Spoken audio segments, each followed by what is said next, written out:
Hello दोस्तों, स्वागत है आपका पीबी एजुकेशन सिस्टम में। आज मैं फिर आपके सामने उपस्थित हूँ यूपी टेट के हिंदी सब्जेक्ट को लेकर। और जैसा कि आप जानते हैं कि हम हमेशा टॉप 30 क्वेश्चंस के बारे में बात करते हैं, लेकिन आज हम सिर्फ 20 क्वेश्चंस के बारे में बात करेंगे। लेकिन ये क्वेश्चन ऐसे सेलेक्टेड हैं जिन्हें आप देखेंगे तो आपको खुद पता चलेगा कि ये यूपी टेट के नज़रिए से कितने ज़्यादा इम्पोर्टेंट है, ये आपको बताना नहीं है।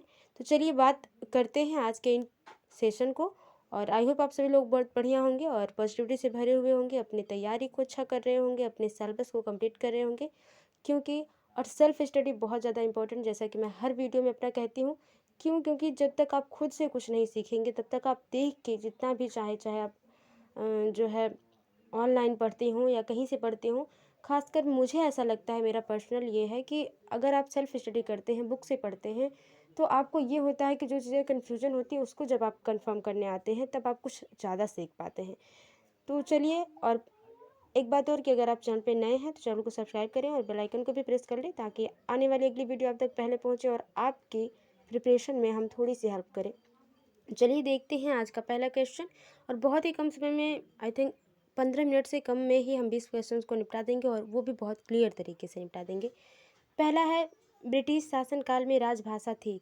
कैसी राजभाषा थी जब ब्रिटिश शासनकाल था हमारे देश में? तो हिंदी थी, संस्कृत थी, अंग्रेजी थी या फारसी थी? तो सही ऑप्शन की बात कर ली जाए तो सही ऑप्शन जो हो जाएगा आपका पहले का, वो हो जाएगा दूसरा, अंग्रेजी भाषा थी। ठीक है, आगे देखते हैं। मौखिक अभिव्यक्ति की निम्न में से कौन सी विधि उचित नहीं है? मौखिक मतलब बोलना, बोलने की जब बात होती है तो वो मौखिक हो जाती है, मौखिक भाषा हो जाती है। तो यहाँ पे मौखिक अभिव्यक्ति कहा है या मौखिक भाषा हो? मौखिक भाषा वो जिसे हम बोल कर प्रकट करते हैं, अपनी फीलिंग्स को, अपनी बातों को, अपने भावनाओं को दूसरों के यहाँ पहुँचाते हैं मौखिक भाषा के रूप में, तो वो मौखिक भाषा हो जाती है आपकी। तो वही मौखिक अभिव्यक्ति क्या है? सस्वर वाचन। सस्वर वाचन मतलब बोल कर हम चीज़ों को जब व्यक्त करेंगे तो ऑलरेडी वो मौखिक भाषा हो जाएगी। कविता पाठ करेंगे तो कविता पाठ करने पर बोलेंगे ही, तो ये भी सस्वर वाचन हो जाएगा और ये मौखिक अभिव्यक्ति हो जाएगी। लेकिन जब ऑप्शन आप देखते हैं चौथा वाला जिसमें लिखा है मौन वाचन, जब आप मन में पढ़ते हैं तो वो मौखिक होता ही नहीं है, क्योंकि आप बोल थोड़ी रहे हैं, आप मन में चीज़ों को पढ़ रहे हैं। आप अपनी भाषा को किसी के सामने नहीं रख रहे हैं, अपनी भावनाओं को किसी के सामने व्यक्त नहीं कर रहे हैं, तो वहाँ पे ये उचित विधि नहीं होगी आपकी मौखिक अभिव्यक्ति की। तो जो आपका चौथा ऑप्शन हो जाएगा दूसरे का, वो बिल्कुल ही सही हो जाएगा। आगे देखते हैं, भारत के संदर्भ में हिंदी का कौन सा रूप प्रचलित नहीं है? ठीक है, जैसे हिंदी को कौन सा रूप अभी तक नहीं मिला है? ठीक है, मातृभाषा, राष्ट्रभाषा, संस्कृत या विदेशी?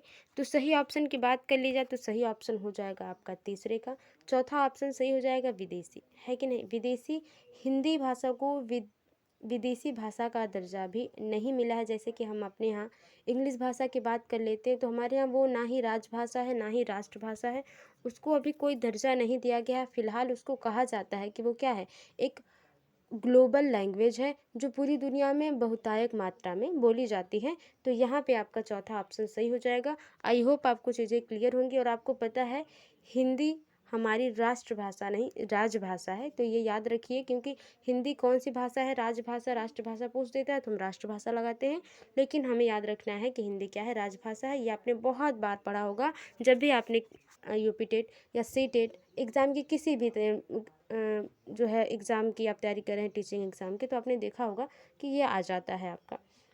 निम्न में से कौन सा एक भाग शिक्षण का उद्देश्य नहीं है? कौन सा एक भाषा शिक्षण का उद्देश्य नहीं है? शिक्षण का उद्देश्य नहीं है, सिखाने का उद्देश्य नहीं है। भाव प्रकाशन, लेखन में कुशलता, भाषा ग्रहण या सृजन? ठीक है, सही ऑप्शन की बात करने पहले चौथे की, तो चौथा का ऑप्शन हो जाएगा, दूसरा ऑप्शन सही हो जाएगा। भाषा शिक्षण का जो उद्देश्य नहीं है वो लेखन में कुशलता। जब हम भाषा बोलते हैं, जैसे है कि होता है ना, कुछ लोग जो होते हैं इनको लिखने नहीं आता है इंग्लिश, लेकिन वो अच्छे से बोल पाते हैं क्योंकि वहाँ पे इन्वायरमेंट, उनका माहौल जो जहाँ वो रह रहे हैं वहाँ पे इंग्लिश बहुतायत मात्रा में बोली जा रही है, तो वहाँ पे वो चीज़ों को सीख पा रहे हैं।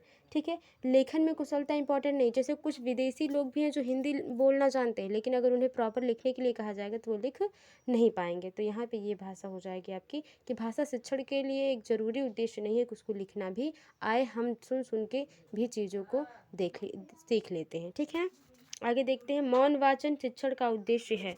ठीक है, योग्यता का विकास, मानव शक्ति दोनों का विकास, इनमें से कोई नहीं। तो पांचवे का सही आंसर आपको पता ही हो गया होगा कि तीसरा ऑप्शन सही हो जाएगा कि मौन वाचन शिक्षण का उद्देश्य है कि योग्यता का विकास और मानव शक्ति दोनों का विकास हो, कि हम कितने योग्य हैं अपनी बात को समझने में। क्योंकि जब आप मौन वाचन करते हैं या आप साइलेंट लर्निंग करते हैं तो आप ये जानते हैं कि आप कुछ नई चीज़ों को जिस प्रकार से सीख रहे हैं वो अलग हो जाती है, क्योंकि उसमें कोई आपको डिस्टर्बेंस करने वाला नहीं होता। आप मन में चीज़ों को पढ़ रहे होते हैं, मन में समझ रहे होते हैं। तो कुछ लोगों का ऐसा होता है कि जब वो चीज़ें याद करते हैं तो मौन वाचन से करते हैं, साइलेंट लर्निंग करते हैं तो उन्हें याद हो जाती है और कुछ लोगों को नहीं होती हैं। तो ये अपना अपना हो जाता है। आगे देखते हैं अगले क्वेश्चन में।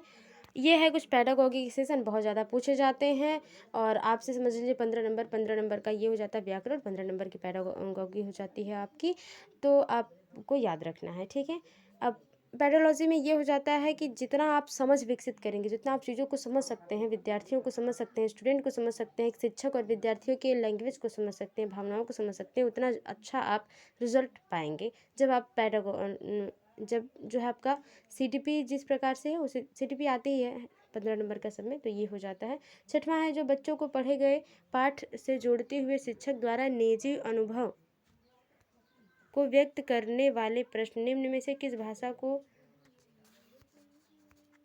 मूल्यांकन करते हैं। ठीक है, मूल्यांकन करते हैं। सुनने का कौशल, लिखने का कौशल, पढ़ने का कौशल या समझ का। तो जब बच्चे क्या कर रहे होते हैं, पढ़ रहे होते हैं पाठ को, और शिक्षक उनके अनुभव को जोड़ता है, जैसे कि बच्चा अपने घर से क्या सीख के आया है और फिर वो स्कूल में जो सीख रहा है उसमें कुछ संबंध बन रहा है कि नहीं, तो उस संबंध को बनाते हुए हम जो चीज़ सिखाते हैं उसमें ये मूल्यांकन करते हैं कि बच्चा क्या कर रहा है, समझ का जो है उसकी समझ का उसका समझ विकसित हो रही है कि नहीं, वो चीज़ों को समझ पा रहा है और फिर वो अपनी बात को दूसरों के सामने समझाने, तर्क रखने लायक है कि नहीं। तो हम इस तरह से इन्वायरमेंट के माध्यम से बच्चों को हम सिखाते हैं ताकि उनका जो है घर का माहौल उनके स्कूल के माहौल से अलग ना हो, उन्हें जोड़ कर पढ़ाया जाता है, जिससे उनकी समझ विकसित होती है, अंडरस्टैंडिंग पावर मजबूत होती है, स्ट्रांग होती है। आगे देखते हैं। लगभग 2 साल के बच्चे तार वाली भाषा, ठीक है, तार वाली भाषा मतलब कंप्यूटराइज की बात हो रही है, का प्रयोग करते हैं। तार वाली भाषा का अर्थ है तार में प्रयुक्त होने वाले शब्द नहीं, अंग्रेजी शब्दों का प्रयोग, संक्षिप्त वाक्यों का प्रयोग, मुख्य अर्थ को व्यक्त करने वाले संज्ञा क्रिया विशेषण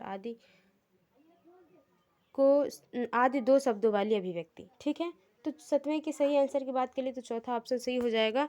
ये तार वाली भाषा की बात हो जाती है, वहाँ पे यह एक प्रकार की स्पीच, वो भाषा जो हम कंप्यूटराइज तरीके से सीखते हैं, जिसमें मुख्य अर्थ व्यक्त करना रहता है, जिससे हमें पता चले संज्ञा क्या है, क्रिया क्या है, इसका यूज कैसे, क्रिया विशेषण का यूज कैसे, कहाँ इसका यूज कर सकते हैं, किस प्रकार से अर्थ को हम बदल सकते हैं इन्हें जोड़कर। तो ये आपका ऑप्शन सही हो जाएगा। आई होप आपको चीज़ें क्लियर होंगी। आगे देखते हैं। टेलीविज़न किस प्रकार का शिक्षण सहायक सामग्री है, बहुत ज़्यादा पूछा गया है ये। तो 8वें का सही आंसर पहले ऑप्शन देख लेते हैं। दृश्य श्रव्य उपरोक्त में से कोई नहीं। तो टेलीविज़न से क्या होता है, कभी कभी ये हो जाता है कि टेलीविज़न जो है जैसे मॉनिटर हुआ, कंप्यूटर अगर आपने पढ़ा है तो मॉनिटर है तो उससे सिर्फ दिखाई देता है हमें, हम ये सोच लेते हैं। लेकिन 8वें का सही ऑप्शन हो जाएगा श्रव्य और दृश्य सामग्री दोनों इसमें होती है। जो अब की टेलीविज़न आ रहे हैं एलईडी, वो क्या है कि उसमें श्रव्य हमें सुनाई भी दे रहा है और दृश्य मतलब दिखाई भी दे रहा है। तो टेलीविज़न क्या हो जाएगा, तीसरा ऑप्शन सही हो जाएगा। कुछ बुकों में दृश्य की बात कही जाती है टेलीविज़न की सिर्फ। तो आप देख लीजिएगा कि आपकी बुक्स में या आप अगर पेपर प्रीवियस ईयर देखें तो उसमें क्या सही माना गया है। आयोग के आधार पे है, कुछ चीज़ें कन्फ्यूजन में हमेशा रहती हैं, जिससे आपका नॉर्मलाइजेशन में कुछ नंबर बढ़ते हैं, तो वो होना ही है अगर इतना टफ क्वेश्चन आएगा। लेकिन चलिए देखते हैं अगला क्वेश्चन। अगला क्वेश्चन है कि चरण भरत चिता करत, ठीक है, कुल बोला ही नहीं। चरण भरत चिता करत चितवत चारों ओर सुबरन को ढूंढत फिरत कवि व्यभिचारी चोर। निम्न में से कौन सा अलंकार है? श्लेष, यमक, उपमा, रूपक। पहले नवे का ऑप्शन देख लेते हैं। नवे का ऑप्शन क्या है? वो पहला ऑप्शन हो जाएगा श्लेष। अब देख लेते हैं कि किस प्रकार से हम समझेंगे श्लेष अलंकार है या यमक अलंकार है या जो है रूपक या उपमा है। ठीक है, तो श्लेष की बात कर ली जाए तो श्लेष अलंकार में जो होता है, जहाँ कोई शब्द एक बार आए, ठीक है, कोई शब्द जो है एक बार आए, कोई शब्द क्या है? एक बार आए, किंतु वह एक से अधिक अर्थ दे। ठीक है ना, किंतु वह क्या करे? एक से अधिक अर्थ दे। एक ही शब्द में दूसरा शब्द क्या हो? लिपटा हुआ हो, चिपका हुआ हो। तो श्लेष मतलब चिपकना होता है। तो चिपका हुआ एक ही शब्द में दो अर्थ, मतलब दो अर्थ चिपके हुए हैं। तो इस तरह से आप याद रखिएगा, जैसे चरण भरत चिता करत, चितवत चारों ओर। अगर ये आप ध्यान से देखेंगे, और एक बहुत ही फेमस आपने हमेशा पढ़ा होगा कि रहीमन पानी राखिए बिन पानी सब सुन, पानी गए न उबरे मोती मानुष चुन। तो इस तरह से जो पानी की बात कही गई है वो कई प्रकार से कही गई है, और ये जो है श्लेष अलंकार का एक उदाहरण हो जाता है। आगे देख लेते हैं यमक अलंकार की बात करनी हो तो यमक अलंकार शब्द की आवृत्ति एक से अधिक बार परंतु उसके अर्थ अलग अलग हों, तो ये आपका यमक अलंकार हो जाता है। कहने का मतलब है कि शब्द जो है एक से अधिक बार दोहराया जाए, लेकिन प्रत्येक बार उसका अर्थ जो है अलग हो, अलग अलग होगा, तो वो क्या हो जाएगा? यमक अलंकार हो जाएगा। जैसे कनेक्ट कनेक्टे सौगुनी आपने पढ़ा है, इस तरह से हो जाता है। ठीक है ना, आगे देख लेते हैं अगला क्वेश्चन। निम्न में अनुनासिक ध्वनियाँ हैं, कौन सी ध्वनि अनुनासिक है? क ख ग घ प फ ब भ य र ल व ञ ड़ न जो और न। ठीक है, तो 10वें का सही आंसर की बात कर ली जाए तो 4 वाला ही सही हो जाएगा। आपको पता है कि जो क से च वर्ग के बीच में उनके 5वें जो अक्षर वर्ड होते हैं वो क्या होते हैं? अनुनासिक ध्वनियाँ होती हैं। अनुनासिक ध्वनियाँ वो होती हैं जो आपके नाक से भी ध्वनि निकले और मुंह से भी थोड़ी सी ध्वनि निकले, तो वो अनुनासिक ध्वनियाँ हो जाती हैं। जैसे आपने ञा पढ़ा, न पढ़ा, तो ये क्या है? अनुनासिक ध्वनियाँ हैं। क ख क्या है? क ख ग घ ये क वर्ग के हैं, प फ ब भ ये प वर्ग के हैं। य र ल व कौन से व्यंजन है? अगर आपको पता हो तो जरूर कमेंट बॉक्स में बताएं। आगे देखते हैं, निम्न में से संघर्षी व्यंजन संघर्षी व्यंजन है? क ख प स। 11 के सही ऑप्शन की बात कर ली जाए तो 11 का सही ऑप्शन जो हो जाएगा वो हो जाएगा आपका चौथा। श जो है बड़ा वाला श, वो आपका क्या है? संघर्षी व्यंजन है। ठीक है ना, संघर्षी व्यंजन वो व्यंजन होते हैं जो हम बोलते समय घर्षण हो। ठीक है, ध्वनियों में क्या हो? घर्षण हो, संघर्ष करके जो व्यंजन ध्वनियाँ बाहर आती हैं वो संघर्षी व्यंजन कहलाती हैं। तो आपका सब ऑप्शन जो हो गया वो सही हो गया। आगे देखते हैं, निम्न में अर्धविराम का चिन्ह है। निम्न में अर्धविराम का चिन्ह है। चिन्हों से क्वेश्चन बहुत विराम, पूर्ण विराम या जो है प्रश्न चिन्ह से बहुत ज़्यादा क्वेश्चन पूछे जाते हैं।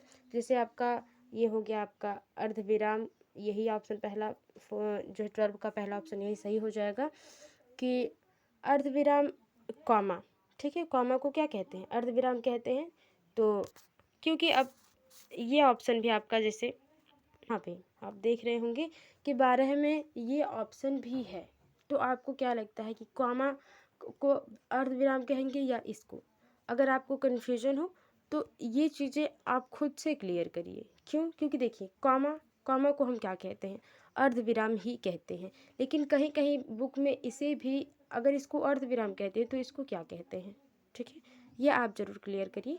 आगे चलते हैं, ये तीसरा आपका पूर्ण विराम हो जाता है और ये विस्मयादि बोधक का चिन्ह हो जाता है। ठीक है, ये चौथा जो ऑप्शन है ये विस्मयादि बोधक का चिन्ह हो जाता है, ये आपका पूर्ण विराम हो जाता है, ये कॉमा हो जाता है। तो ये फिर कौन सा ऑप्शन है?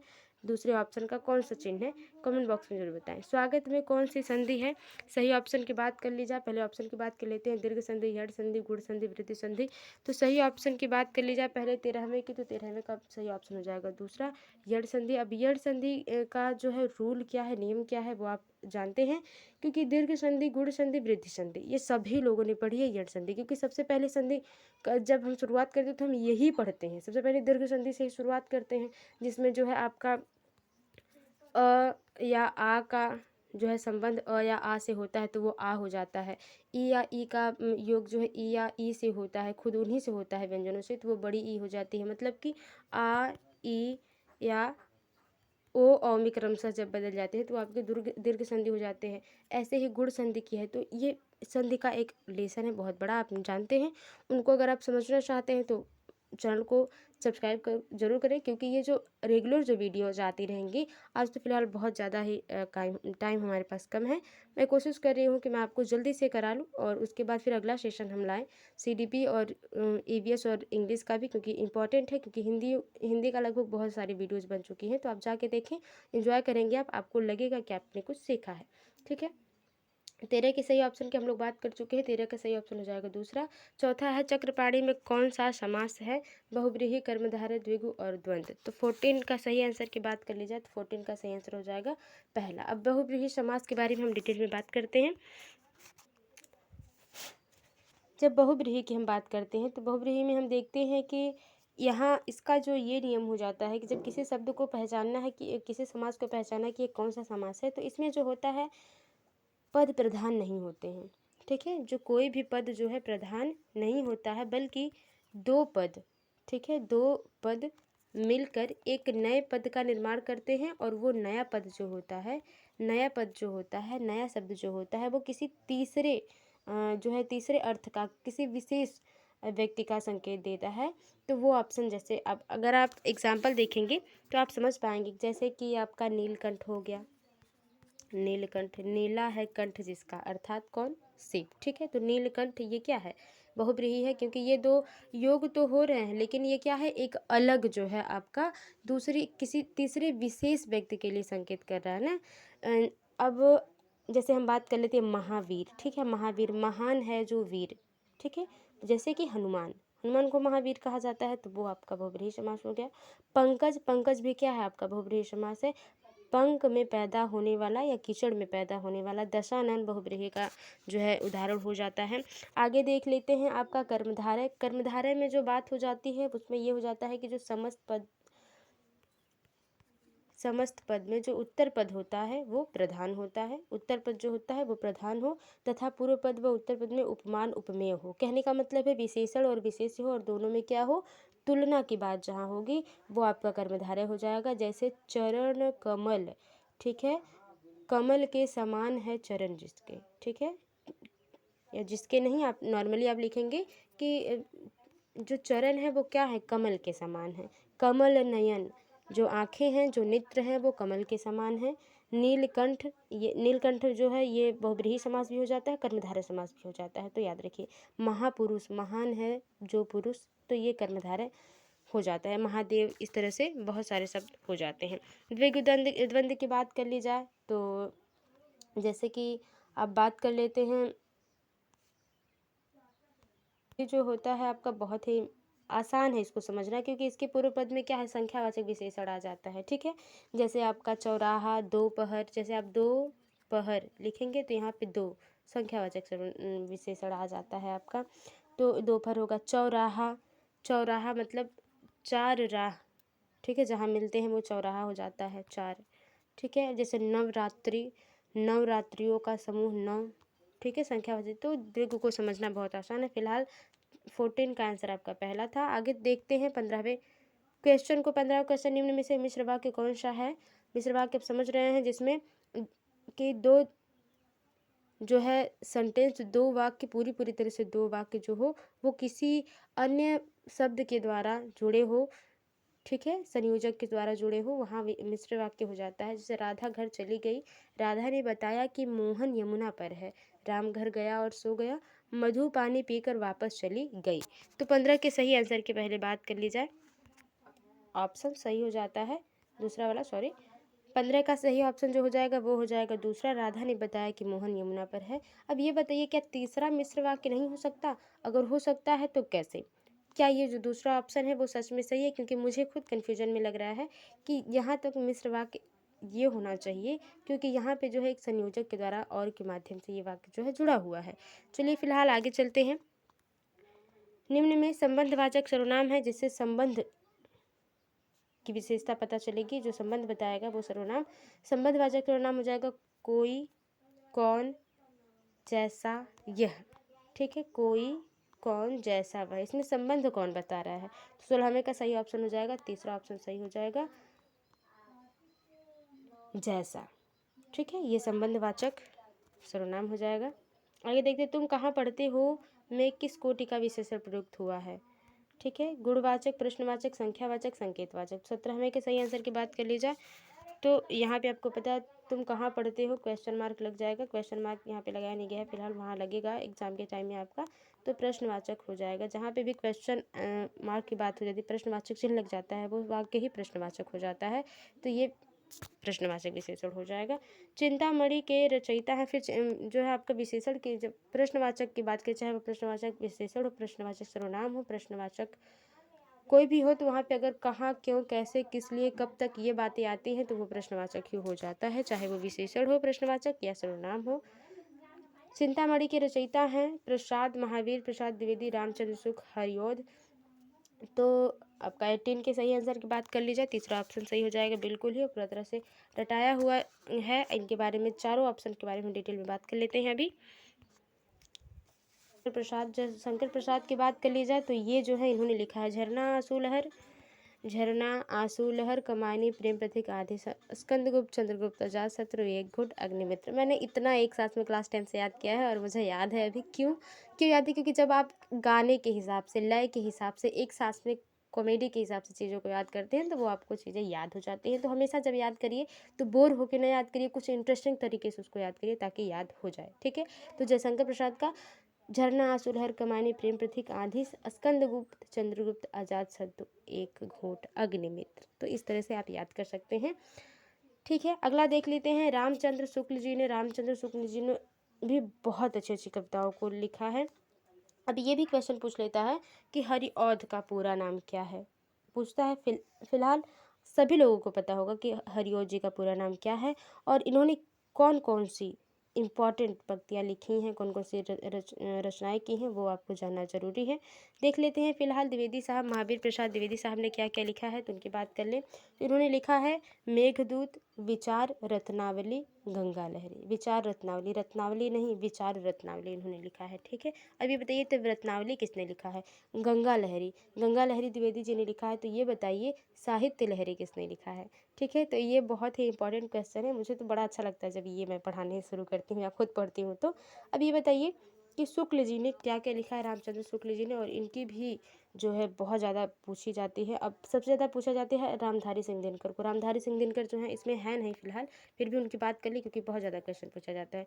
तो रामधारी सिंह दिनकर जी जो है वो वीर रस की, वीर, उनके जो गद्य या पद्य में हमेशा वीर रस का स्वभाव ज़्यादा देखा गया है। इन्होंने 1972 में ज्ञानपीठ पीठ पुरस्कार इनको प्रदान किया गया था और ये जो है राष्ट्र कवि भी कहे जाते हैं। इन्होंने उर्वशी, रश्मिरथी, रेणुका, हुंकार, संस्कृति के 4 अध्याय, नीम के पत्ते, उर्वशी, रश्मिरथी, रेणुका, रश्मिरथी, उर्वशी बहुत ज़्यादा पूछा जाता है, हुंकार भी, संस्कृति के 4 अध्याय भी एक आधा बार पूछा गया है, लेकिन उर्वशी, रश्मिरथी बहुत बार पूछा गया है।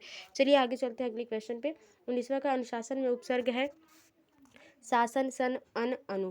तो उपसर्ग जो होता है वो हमेशा पहले जुड़ जाता है, तो अनु ऑप्शन जो हो जाएगा वो ऑप्शन सही हो जाएगा। आगे देखते हैं। शब्द देशभक्ति में प्रयुक्त समास से अव्ययी भाव, कर्मधारय, द्वंद्व, तत्पुरुष। तो हमने सभी के बारे में बात कर ली थी, तो ये जो आपका 20वां का जो सही आंसर हो जाएगा तथा ऑप्शन सही हो जाएगा तत्पुरुष समास। तो ये थे आपके 20 क्वेश्चन। आई होप आपको पसंद आए होंगे। वीडियो थोड़ी सी भी हेल्पफुल लगी हो तो वीडियो को लाइक करें, शेयर करें, कमेंट करें। फिलहाल मैंने आपका बहुत टाइम वेस्ट कर दिया, 23 मिनट हो गए। मैंने सोचा था मैं 15 मिनट में, जब समझाने की बात आती है थोड़ा सा हो जाता है, उसके लिए माफ़ी चाहती हूँ। फिलहाल अगर सेशन थोड़ा सा भी अच्छा लगा हो वीडियो को लाइक, शेयर, कमेंट करें और कमेंट बॉक्स में बताएं आपको वीडियो कैसी लगी। चैनल को जरूर सब्सक्राइब कर लें। आने वाली वीडियो आप तक पहले पहुंचने के लिए बेल आइकन को भी प्रेस कर लें। मिलते हैं आपसे अगली वीडियो में, तब तक के लिए बाय बाय, टेक केयर और इसी तरह मेहनत करते रहिए।